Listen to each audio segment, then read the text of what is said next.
Good evening friend, welcome to my channel. आइए आज की क्लास हम लोग जो है उपसर्ग के प्रकार के बारे में देखते हैं कि उपसर्ग को कितने प्रकार से जो है बनाया जा सकता है। अगर आपसे उपसर्ग की संख्या पूछता है तो जहाँ तक जगह पे हमने देखा कि 22 दिया गया है उपसर्ग की संख्या। लेकिन जो है हिंदी में तो कन्फर्म नहीं है कि 22 ही है, लेकिन हाँ अगर संस्कृत पूछता है तो आप 22 ही लेकर आएंगे। आइए बात कर लेते हैं उपसर्ग के प्रकार की। उपसर्ग के प्रकार की बात करें, हमने यहाँ पे लिखा है उपसर्ग के प्रकार। हम लोग आज क्या पढ़ेंगे? उपसर्ग के प्रकार। तो तत्सम उपसर्ग और तद्भव उपसर्ग, देशज उपसर्ग, विदेशज उपसर्ग, यानी कि उपसर्ग को हम लोग 4 प्रकार से डिवाइड कर सकते हैं। तत्सम भाषा से जो आए हुए उपसर्ग हैं, जो यानी कि तत्सम यानी कि जो संस्कृत भाषा से आए हुए हैं, या फिर आप कह सकते हैं तद्भव भाषा से आए हुए उपसर्ग, देशज विदेशी भाषा से आए हुए उपसर्ग, और विदेशज यानी कि विदेशी भाषाओं से, जैसे कि अरबी, फारसी, तुर्की, चीनी, इन सभी भाषाओं से आए हुए उपसर्ग।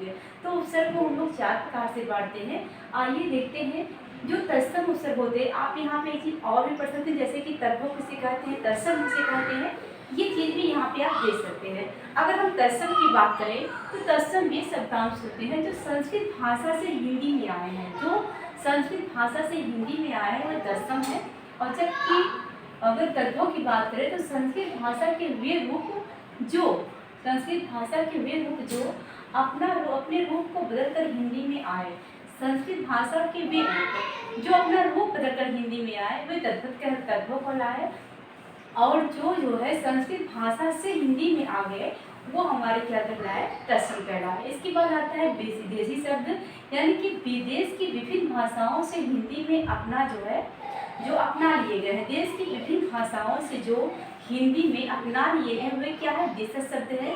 अगर हम विदेशी भाषा की बात करें या विदेशज या विदेशी उपसर्ग की बात करें या शब्द की बात करें तो वो होते हैं जो विदेशी भाषा से हिंदी में आए हुए शब्द।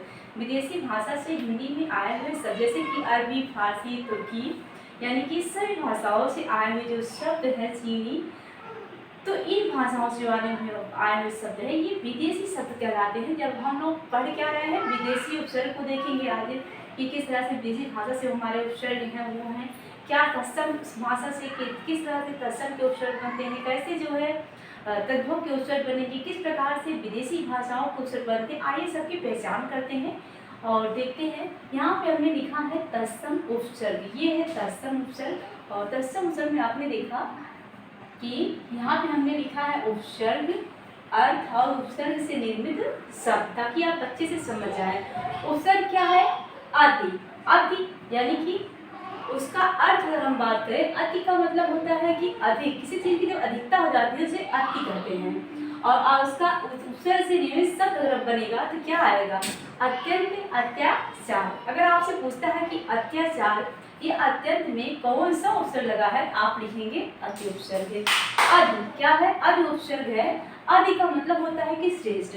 अध्यक्ष, अध्यात्म, अध्यक्ष, अध्यात्म, बहुत शब्द हो सकते हैं। तो अगर आपसे पूछता है कि अध्यक्ष या अध्यात्म में कौन सा उपसर्ग लगा है, आप क्या लिखेंगे, अध लिखेंगे। क्या लिखेंगे, अध। इसके बाद है अनु। अनु यानी कि पीछे या समान, तो अनु यानी कि पीछे या समान। तो अनु से उपसर्ग बनता है अनुभव और अनुवाद। बहुत से उपसर्ग बनेंगे, हमने इतनी जगह नहीं थी तो 2-2, 3-3 करके ही लिखा है और बहुत से बनेंगे। फिर यहाँ पे हमने अभि, अभि का मतलब होता है और सामने। अभ्यागत और अभियोग में कौन सा उपसर्ग लगा आपसे पूछता है तो आप लिखेंगे अभि उपसर्ग लगा हुआ है। कौन सा, अभि उपसर्ग। इसके बाद है और, यानी कि बुरा, हीन या नीचे, बुरा, हीन या नीचे। और साथ में कौन सा उपसर्ग लगा आपसे पूछता है तो आप लिखेंगे अवसर। आइए देखते हैं तद्भव भाषा के उपसर्ग।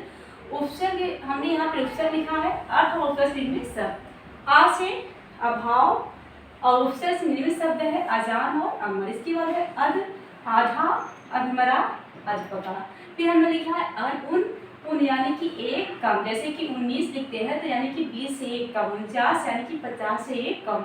और मतलब हीन, और इसका हो जाएगा 29। इसके बाद हम लिखा है कु यानी कि बुरा, यानी कि जिसे जो होता है चक्का, उसे क्या कहते हैं लोग, बुरे, कु।